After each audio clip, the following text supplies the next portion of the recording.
Réveille le lézard qui sommeille en toi. Mais quel rapport entre évangélisation et lézard? Cor Immaculatum présente une nouvelle approche pastorale. Exercice de Saint Benoît. Tu souffres, nous aussi. Un de tes proches aussi. Nous ne pouvons pas te guérir. Mais viens, et ensemble portons notre croix. Elle sera plus facile à porter. Jésus t'aime. Pense à ton salut. Aime ton prochain. Ce sont des messages ne touchant presque plus nos contemporains. Leurs préoccupations, la souffrance de l'âme, addiction, drogue, pornographie, dépression, burn-out, alcool, troubles du comportement, problèmes psychologiques, la souffrance de l'âme. Pourquoi es-tu triste, mon âme? Et pourquoi me troubles-tu? La souffrance de l'âme. Tu n'as pas payé ta facture EDF à temps. Tu vas devoir payer une pénalité. Tu n'es pas venu au rendez-vous pour avoir un travail. Tu as eu un double pontage coronarien. Si tu n'arrêtes pas tes nuggets, tu vas y passer. Pourquoi? La souffrance de l'âme est un mystère qui participe au mystère de l'économie du salut.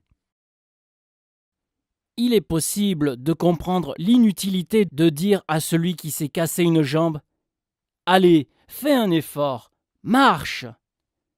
Il est impossible de comprendre l'inutilité de dire à celui qui a l'âme blessée « Allez, fais un effort, bouge-toi !»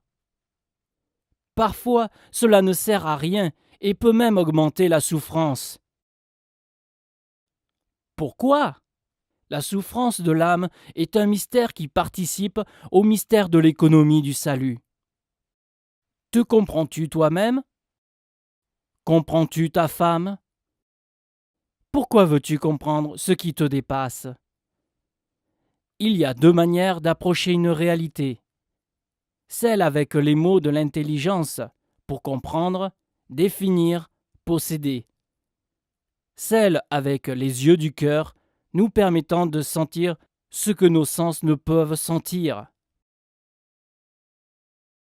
À nous qui ne pouvons pas comprendre notre propre être intérieur, sachons voir les réalités extérieures avec les yeux du cœur. Que le Dieu de paix vous sanctifie lui-même tout entier, et que tout votre être, esprit, âme et corps soient conservés irréprochables. Tu aimeras l'Éternel, ton Dieu, de tout ton cœur, de toute ton âme et de toute ta force. Esprit, intelligence, cœur, âme, force, corps, environnement. Voici les réalités de l'homme sur lesquelles travaillent les exercices de Saint Benoît. L'Église ne peut pas se limiter à une vieille conception anthropologique datant d'Aristote en ne voyant dans l'homme qu'un esprit et un corps. Il faut mettre en harmonie les réalités de l'homme révélées dans l'Écriture sainte avec les dernières recherches en neurosciences. L'esprit, dominance gauche intelligence et dominance droite cœur sont liés au cortex du raisonnement. L'âme est reliée au limbique émotion. La force est reliée au bulbe olfactif, cerveau reptilien, instinct, sens. Le corps, l'environnement.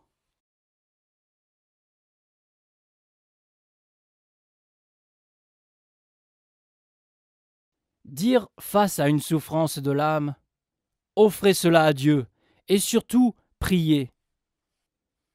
Cette réponse peut être indécente.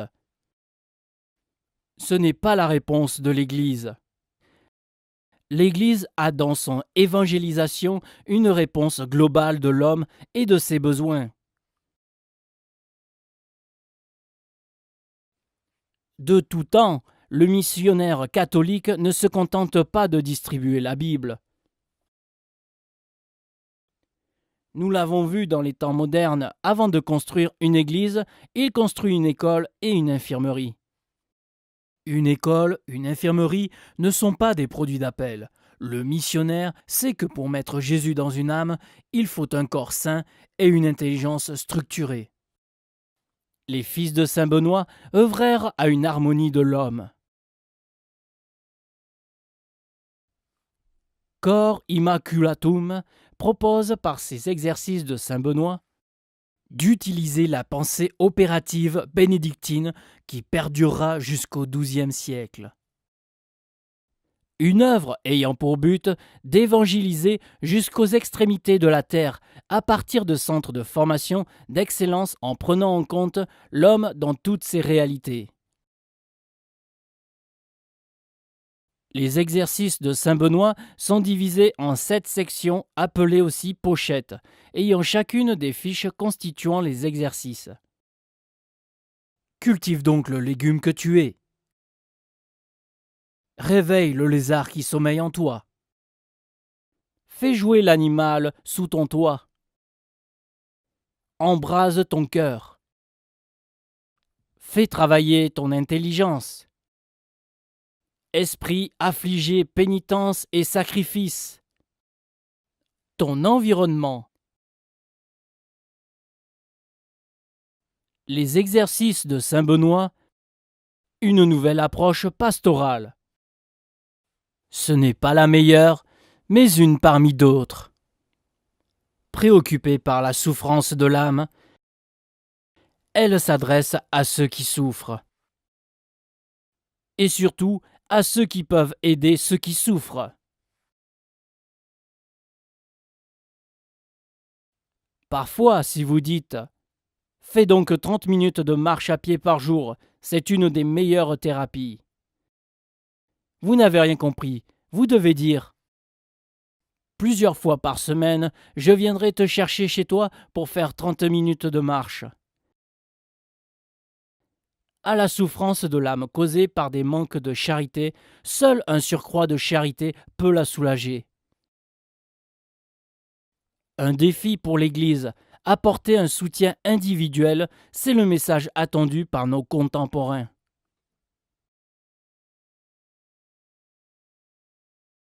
Pour soulager une souffrance de l'âme, les erreurs à ne pas dire. Une bonne vie spirituelle suffira.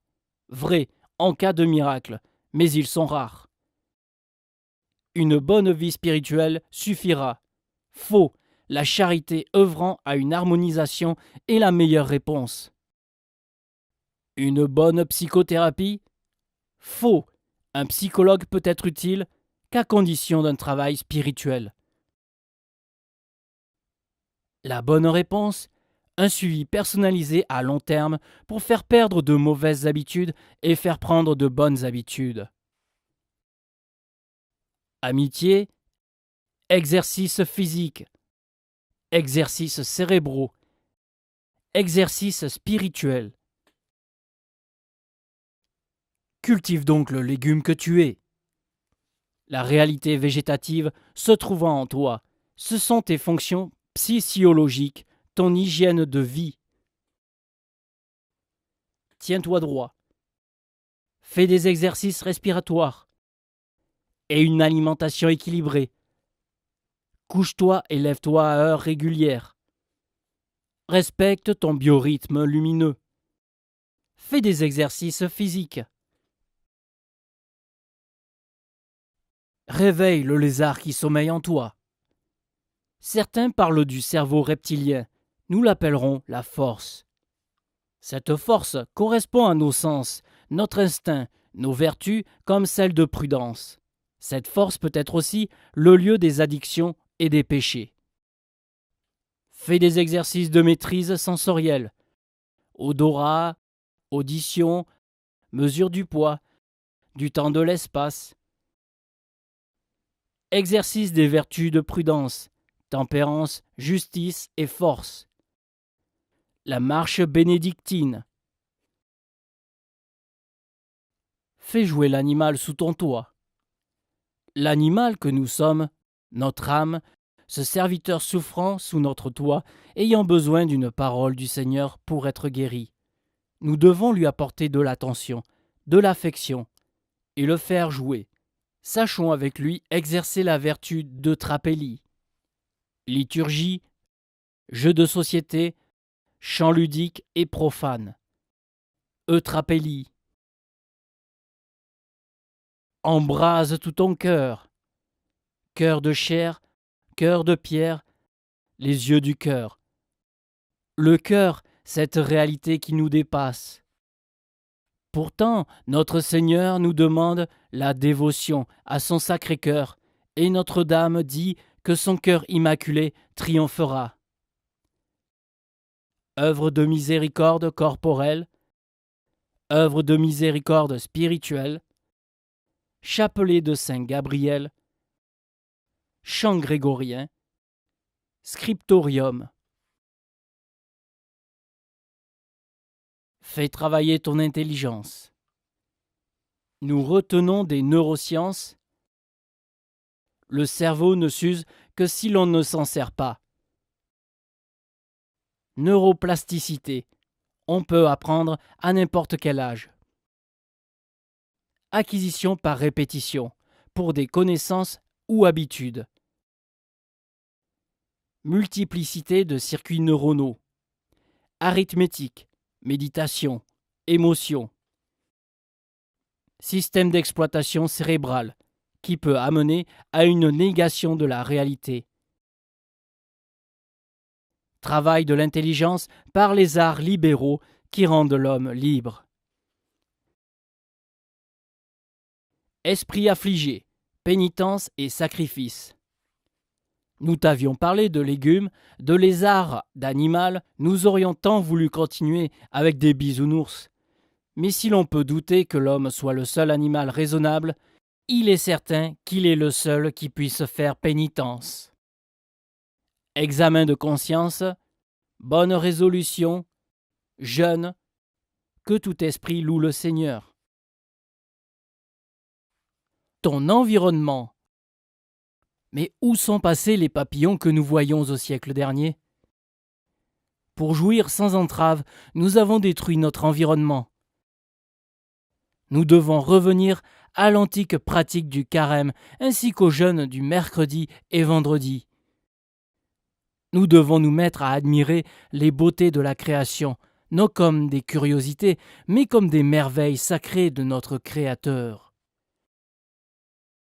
Environnement spirituel, environnement matériel, environnement social, environnement naturel.